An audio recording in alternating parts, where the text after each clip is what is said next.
everyone, welcome to episode 1 of Understanding Us. I've had this idea for a while and I just kind of hadn't really felt like I had the time to do it, but I finally got around to it now. So basically this is going to be like a little mini YouTube series where I interview a different person each week with various different mental health conditions. The reason why I want to do this is because it's very close to my heart. I've suffered with mental health, my dad has, my nan, my auntie. I know loads of people, my best friend Sophie, and there's been far too many suicides lately, and I just feel like even though mental health is sort of generally accepted now as a health condition in terms of, you know, there's medication and there's therapy, I still feel like it's poorly understood. So I want to kind of branch out to areas that I don't know a lot about myself, and yeah, just trying to raise awareness basically. So today I'm going to be talking to 22-year-old Claudia, who actually went to my school. She was a few years below me, and she suffers with something called body dysmorphia. I've never known anybody with this, and I'm really intrigued to know how she deals with it, and how it like manifests in her life. So that's what I'm going to be doing today. Please be kind with your comments. The people who are doing these interviews have been so brave to want to do it and to put yourself out there on the internet. I think that's an amazing thing. So yeah, please leave lovely comments, and I really hope you enjoy. I'm here with Claudia. We've followed each other for like, well, I've followed you for like the last 2 months. Yeah, 2 or 3 months. And we've just actually discovered that like we went to school together, which is crazy. I think you were like, you must have been, so if I'm only 26 and you're 22, you would have been, so like say when I was like in year 10, you would have been like in year 7. Yeah. So Claudia has kindly come today to let me ask her some questions about her mental health conditions, and I really think that this will like help people who have something similar. So we're just going to go straight into it and see what happens. So you suffer with something called body dysmorphia. Yes. So what is that then? Because I've never met anybody with it. It's basically like you have an obsession with your appearance in every way that is negative. Like there's just kind of nothing good about it. It's kind of like having a form of OCD, but instead of, you know, say with like cleaning, it's with yourself. So you kind of like don't go a day without thinking about it. Like it's always in the back of my mind, just like. So is it almost like, because you know people who suffer with anorexia and like bulimia, and they sort of convince themselves that what they see in the mirror, is it almost, would you say it's like related to that, but it's like your whole body, isn't it? Definitely, because before I actually got this, I did have anorexia. Like it was back in 2012, I think I got it, and like where I just started losing weight, started starving myself, but then it spiraled into like making myself sick, and I was getting help from like a doctor, and I knew then that obviously there was something wrong with my appearance, and I've got better since then, but this feeling has not gone away, and so I got myself better and stuff, and I thought, oh yeah, everything is great, but then it's just started more as like an obsession, and it's just, it's not gone away. So how did you know you had it? Did you like Google it? Like how did you come about knowing that you had it? To be honest, like I've always kind of known from like the age of 13 that like something wasn't right. Like for example, like in school, like when we'd have PE, like even from as young as then, like I didn't want to get changed in front of people. Like I would wear like the vest and leggings underneath my uniform because I didn't want anyone to see my body. And even from then, I was just like, I don't like my body, and I feel like that's a really young age to like decide that as well. And like I didn't really do much about it until I was about 16, and then obviously like the anorexia started and everything. And I think like probably Googling a lot about it as well, but like obviously because I was young at the time, I was looking at all things that were like unhelpful for me. And it was only like as I got older I started looking at this stuff, and I think I just started like Googling stuff like obsessions with appearance and blah blah blah, and that's how you stumbled onto it. And then I came across this thing called body dysmorphia, and I've never heard of it before, and like I looked at all the symptoms, and I was like, this is just me, like I'm so sure. Do you know anybody else with it? Not people in real life. Like you've met people online. I've met people online with the same conditions. So, Is there much like support out there for it? Because it's quite rare, I imagine. Honestly, like, I'm not sure. Like, when I had anorexia, I used to go to a support group called BEAT that helps with eating disorders. But like, I've never seen anything like directly for body dysmorphia. Like, they are different. Like, they're similar, but they've got different elements to them. And like, I've never come across a group that is just for body dysmorphia, and I feel like is really important because there's probably so many people out there suffering, and like they don't even realise that like they have it. Like Well, so with them, would it be your face as well? Is it literally the whole body? Honestly, I think it's more my face than my body. Really? And that's what's weird about it, because it's called body dysmorphia, and like if you try and tell people, they just kind of go, oh, so you hate your body, and it's just like, no, honestly, like my face has been the biggest issue, I think. So do you find it hard to like look in mirrors? Do you avoid them? Yeah, well, it's on like the way I am is hard to avoid them. Like I've got the obsession where I probably have to look in the mirror like 30 plus times a day, or like I just don't feel okay, like I cannot get on with my day without. So you want to keep tracking yourself? Yeah, and obviously that affects my daily life, because obviously like I am a busy person, like I was in education and stuff, and it gets to the point where like you feel like you have to make excuses, and you say to people like, do you mind if I just go to the toilet, because you feel embarrassed to be like, oh, I just need to go and look in the mirror to like point out everything wrong with my face. So like obviously it affects doing daily activities every day, because there's always that part in my mind where it's like, oh, you haven't looked in the mirror. Is it got worse with age, or is it getting better, would you say?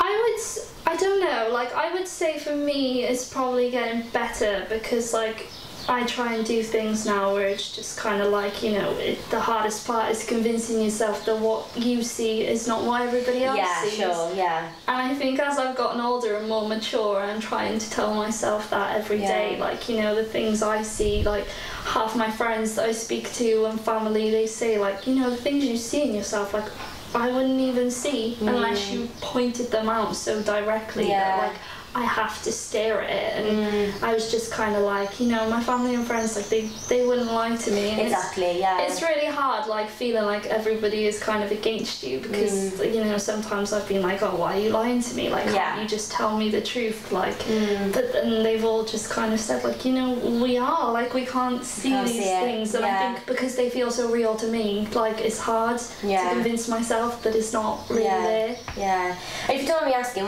what about in like things like romantic relationship? Would you find that difficult because of like not feeling comfortable in your own skin? Big time, like I've always like considered myself like a confident person, but like it's definitely put a strain on like relationships, because you know, you've got like a partner and they just want to help you to be like the best version of yourself, and you know, they're always trying to like compliment you and build your confidence up, and like I'm just not good at compliments, and sometimes like it was hard for me to even just say, you know, like thanks and move on. Like I'd always try and challenge that and be like, you know, like, why are you lying to me, all this stuff, and then they probably get angry at the fact that I can't see what they do. And then like it's ended up in like loads of arguments and stuff, and like them getting frustrated at me, and then me like getting upset, being like, why don't they understand this and everything. So definitely big time. Like if I was like, it takes a lot of understanding. And what about like, so obviously the body dysmorphia creates anxiety, and I obviously get anxiety as well. So what symptoms do you get when you're anxious? I think like sometimes I like talk myself into panic attacks. Like it can take me up to like 3 hours to leave the house. Like I'll get ready and then I'll look in the mirror and be like, oh my god, I can't go outside looking like this. Like everyone's gonna look at me and be like, oh my god, look at that girl, like she looks so bad and all this stuff. And then I will convince myself that that's really what it is, and then I won't leave the house, or like I'll start to sweat where I'm getting so anxious, and I'll just be like shaking, and I just like struggle to breathe, and it's really hard, like especially like if I need to be somewhere important as well. I'll just look in the mirror and be like, oh my god, I can't go. Anxiety's awful, isn't it? It's really bad. So do you are you on any medication or anything like that? I used to be. I've been on like 3 different types of antidepressants. Like I started taking fluoxetine, but that made me feel suicidal, so I had to come off it. Yeah. Because a few people have said that when they, because my doctor, I say when he put me on mine, I'm on sertraline, I think it's called, and he said you might feel suicidal, but I've never had that. So did you literally feel completely suicidal? Yeah, definitely. It just got to the point where like I was actually like considering it, and I was like, this is not right. Like I need to go to the doctors. And I was just went there, and I was just honest, and I was like, honestly, I do feel suicidal, and I just feel like if I stay on these, something bad is going to happen. It's good that you recognised it, though. And they were just like, you need to come off those straight away. Like, really? That's not okay. And then after that, I went on citalopram. They were okay, but I just felt like they just numbed everything, and I just wasn't really getting better, and I wasn't really getting worse. I was on that dose. You feel like just a bit of a zombie. You just got no emotion. All the time. Yeah. I just felt numb. I just felt like affectionless, and I was just like, I don't want to carry on with these. No, that's almost worse, isn't it? Yeah. And then the last one I was on was sertraline, like you, and I feel like those ones probably helped the most. Yeah. But instead of viewing them as being long term, I just did it like, oh, this is only temporary, and like, I will come off them, and I just don't know. There was just something within me that was just like, you could probably do this on your own. And but I probably did it wrong. Like I didn't go to a doctor or say anything. I just like went off them. Took myself off them, and I was just like, it's not recommended. Like I don't advise people to do that. But I was just like, but you pulled through, which is good. I was like, I feel strong enough in myself to do this alone. So So with the body dysmorphia, have you found anything like other than medication that helps? I've seen like plenty of like counsellors, therapists. I've even got like private help, because obviously with the NHS you have to wait for so long. It's like 5-6 months. It's a nightmare. So like I've received like plenty of help. Probably like cognitive behavioural therapy a lot, because that was more like training you. And it was like doing your own thing. Like sometimes I struggle to always have someone speaking at me, so like going away and doing things myself, and like reevaluating my brain and being like that definitely helped. Like just doing like daily activities where you just write down how you feel, keeping a diary, like that's I found that amazing, because just you'd be surprised, just writing down your feelings can actually really help, can't it? Big time. Oh, that's good. I've recently made one for my crazy skin condition, because there wasn't any. So are there any out there that you know of for body dysmorphia? I mean, personally not that I know of, because I've never really gone towards looking at Facebook groups or anything, because I have a good support system. I've got plenty of family and friends, but I mean, through doing research, I've never seen anything on it before, and I think there definitely should be more made. Like, obviously, if I had more time on my hands, like, I would probably make one myself. For other people, I think I've always thought, like, and I've always said, like, an ambition of mine would be to, like, create my own self-help group that people could, like, come along to, because I feel like it is really important, and, like, group therapy sessions definitely help. And it'd be good, wouldn't it? Like they've got plenty around for eating disorders, but not for body dysmorphia, and they are different, and I don't think people realise that. They definitely should have more. Something out there, Do doctors, like, have you ever been to a doctor that basically told you that, like, I don't know, like a lot, I mean, I've had a lot of experience with doctors who kind of, not said it, but it's almost like it's all in your head kind of thing. Have you had experiences like that? Yeah, really? And I've been like wrongly diagnosed as well. Yeah, like a doctor I saw before, like they actually diagnosed me with like social anxiety disorder, like not taking into account that it was like to do with my appearance at all. Like, yes, I struggle with anxiety, but there is more to it than that, and I feel like I get anxiety because of having body dysmorphia. Like it's not just anxiety on its own. But I've seen plenty of doctors. Like I couldn't even tell you like how many, and you know, like they just, some of them, there's just, you feel like they don't get it at all, and like you would do a better job yourself. Like I think, like, because obviously it started off me getting an eating disorder, and I went to a doctor to like tell them that like I dropped out of school and stuff because I'm just not coping, and like I need to get myself better. And this guy was just kind of like, I don't feel like dropping out of school was a good thing. He was like, I think in the meantime you should go back to school. And I was just, and you come out feeling more annoyed than when you went in. I know, it's the worst thing. You just feel like, wow, I finally plucked up the courage to go and get help. And then you've torn me down. And, and they just, definitely. I think the worst one for me was, because before I was an adult, I went to CAMS. Oh yeah. The Child Mental Health Service. And like similar, getting problems with like my body issues and stuff.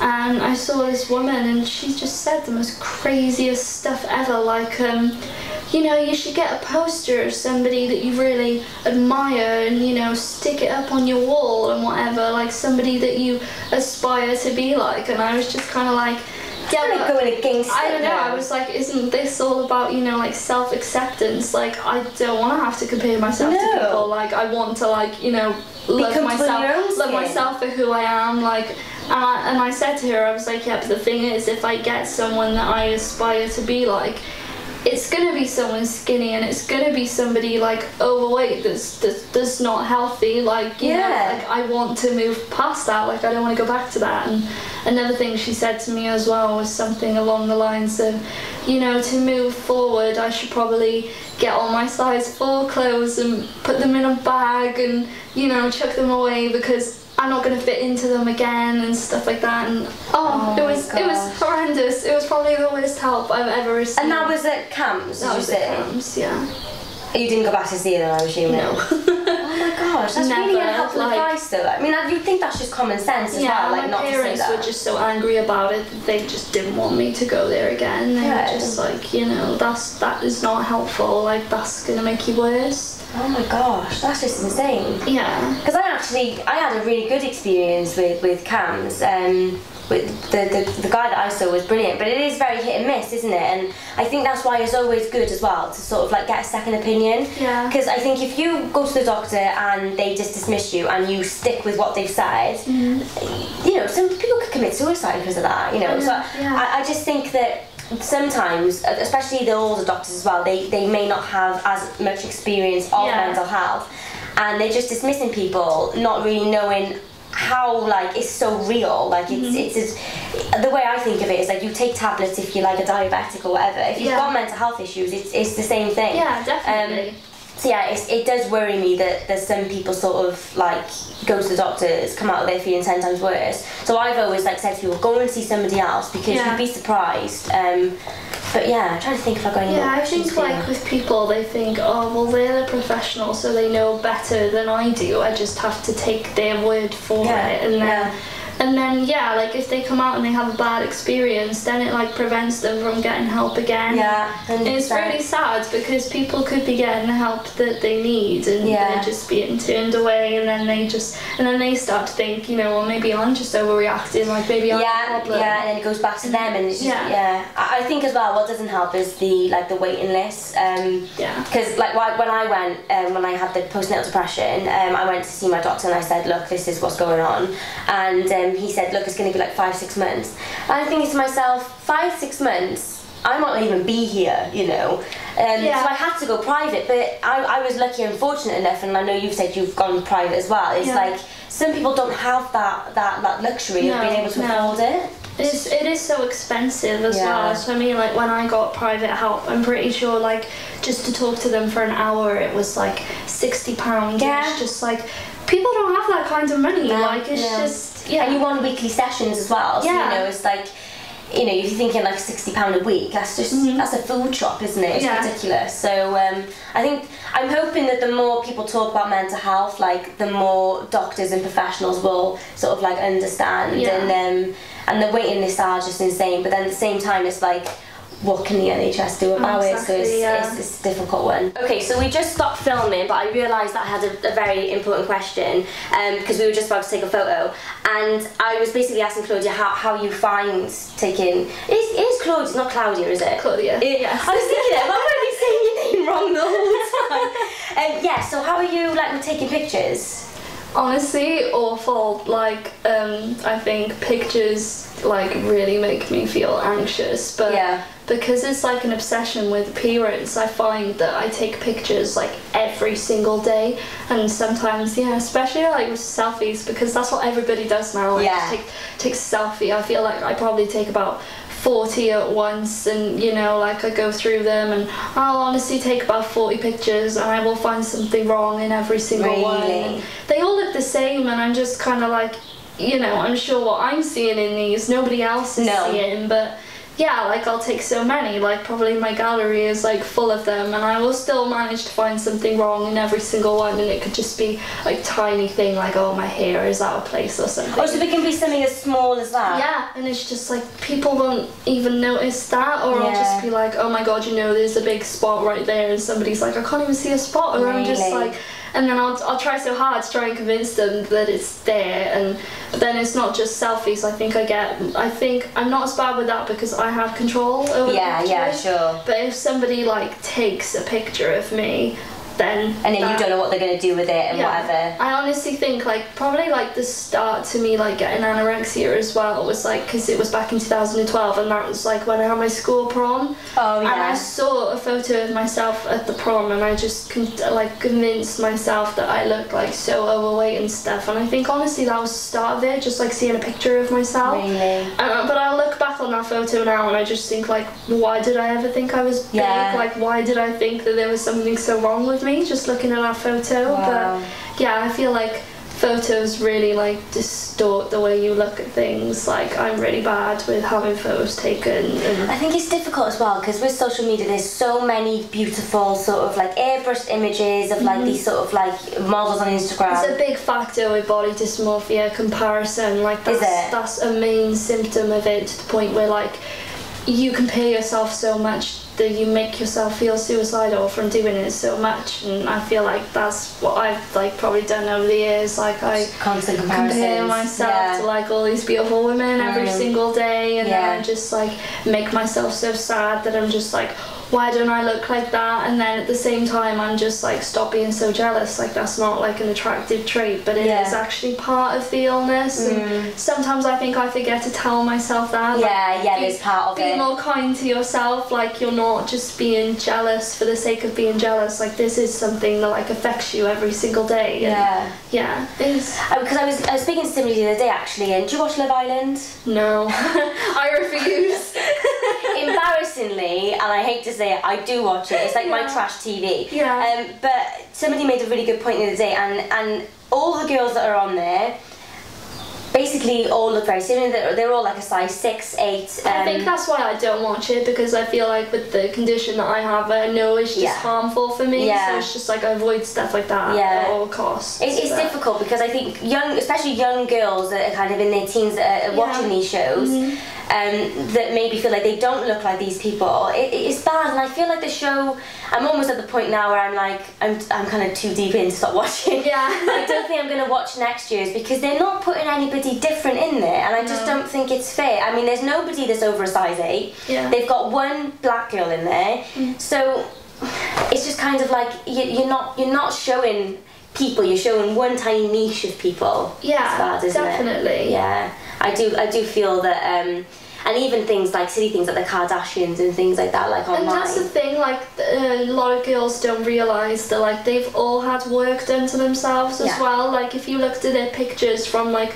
when they were teens and stuff. Oh gosh, different people. They look nothing alike, and we've got like all these girls like comparing themselves to people that don't actually look like that. They've just got the money to have the work. It's making young girls feel shitty because they might not have the money for a boob job or a lip job or whatever they feel like they want to have done. So that's also like a big part of body dysmorphia as well. Like the amount of times like I've considered like having surgery. Really? I wanted to change parts of myself, and first of all I was just like, I'm sure everyone just feels like this, but like when I looked at symptoms and stuff, it is like, you often like wish you could like change a part of yourself, or wish you could like have surgery. And there's honestly been times where like I've looked into it, and then I'm just and then I'm just like, no, like you don't want to do that, because like is not so much by your mind, it's just changing the way you look. And I'm just like, even if I got that surgery, like I still probably wouldn't be happy with myself. Yeah, that's like, I suppose that's the condition, is you would find something else naturally then. Yeah. So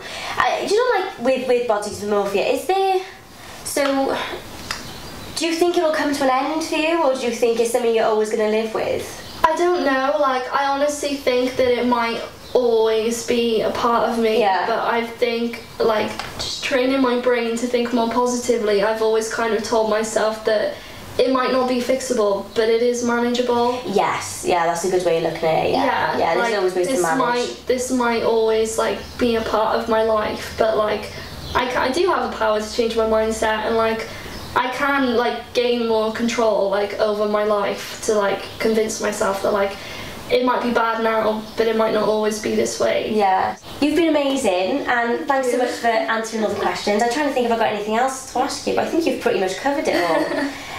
What I'll do as well is I'll link Claudia's Instagram, so that if you think you have body dysmorphia or something similar, you can shoot you a message. Yeah. Give this a thumbs up if you liked it, and I'll see you next week for the second video. Bye! Bye!